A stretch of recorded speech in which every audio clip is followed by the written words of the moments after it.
This is the Earth Science Classroom. Welcome back. This is in the Atmospheric Science and Extreme Weather playlist. We're looking at thunder. How does thunder form? And we're looking at a combination of both thunder and, of course, lightning, because without lightning, you don't get thunder. We'll explain why in this video.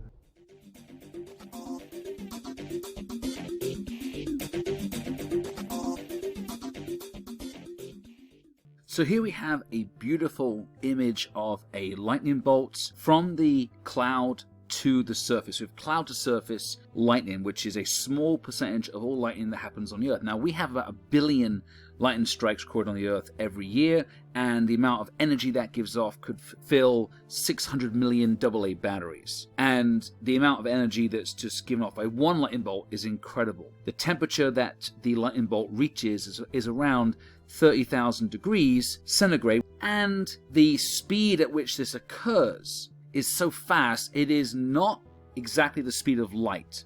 People think that because you see this bright flash of light that illuminates the sky, whether it's daytime or nighttime. But the speed of lightning is around 270,000 miles per hour compared to the speed of light as per normal in physics, which is around 670 million miles per hour. And thunder itself is sound waves, and sound waves move a lot slower than both lightning and the speed of light. So thunder and sound waves moves at about 774 miles per hour. So there's a great difference between the speed of what's happening in the lightning bolt. So there's certain ingredients that we need to create lightning, thus to create thunder, because without lightning we cannot get thunder. So the ingredients is you need a cumulonimbus cloud, which is CB for abbreviation, a cumulonimbus cloud. And this is in a mature stage, so you have this very high altitude cloud with the 3 distinct temperature layers of warm, cold, and super cold. And you get the formation of Graupel, which is soft hail, a German word. And this is going to polarize the cloud, which is taking the electrons and positive protons and separate them in the cloud, causing polarization.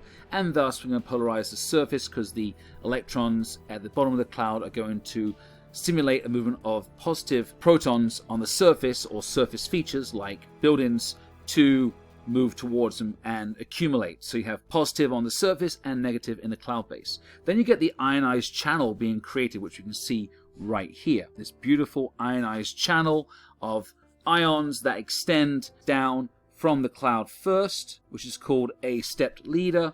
And then we have the positive branch of the ions extend upwards into the atmosphere, into the air, which is a great insulator. And you have the 2 extensions of ions, the negative coming down from the cloud, positive up from the surface. They're going to meet at a certain altitude, a certain point, let's just say here. They're going to meet and complete the circuit and create this ionized channel in which the electricity can connect, and you get this beautiful flash of lightning called the return stroke. And then once this is opened and ready for use, you get multiple strikes down the same channel, and this is called a dart leader. So what is thunder? Thunder is created as a byproduct of lightning. So lightning is that extremely hot, high temperature electrical bolt or flash coming from the cloud to the ground in this instance. And it's around 30,000 degrees. This is extremely high temperatures, as the atmosphere really only gets to around the average of 15 degrees Celsius at the surface as a planetary average. So 30,000 is going to be extremely hot. And what it does is the hot temperature actually expands and makes the air around the lightning bolt expand quickly and move away. So it will move very, very rapidly away. As the heat expands, it's going to push the air that is around the lightning bolt away at extremely high speeds. So when you compress air really fast, it makes a sound. Same situation or same principle as playing a musical instrument. You are compressing air at certain points and certain styles to create noise or sound or pitch or melody from an instrument. So this is the same thing, but unfortunately it's not a nice violin. It's a massive, huge, what we call thunderclap or peal of thunder. This is the shock wave that is pushing the air away from the lightning bolt at the speed of sound, which is 774 miles per hour. and the air is being compressed. And as it's being compressed in all directions, it's creating that sound, that huge crack or like a detonation of noise in the atmosphere as the sound waves are accelerating away from the lightning bolt at the speed of sound. So that's what thunder is. It's just the compression of air around the lightning bolt caused by the temperature of the lightning bolt of 30,000 degrees and the movement of air away, and it takes time for your ears to hear it compared to you seeing the flash of lightning, because the lightning flash or the light is moving at 270,000 miles per hour. So it's a bit different than 774. So this thunder is a direct consequence of the lightning bolt's temperature and the effect of that temperature it has on the atmosphere around it to create this compression of air that's causing this clap, this loud noise to be produced.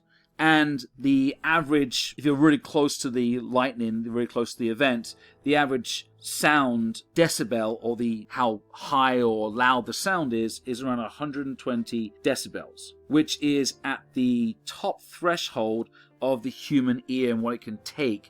Anything between 90 decibels is kind of damaging for the ear, but anything above 120, you could have permanent damage to the ear. So thunder is on that kind of boundary of damaging but not irreversible damage. But if you're close enough, if the thunder is loud enough, you will get damage to the ear, besides hopefully not being struck by lightning.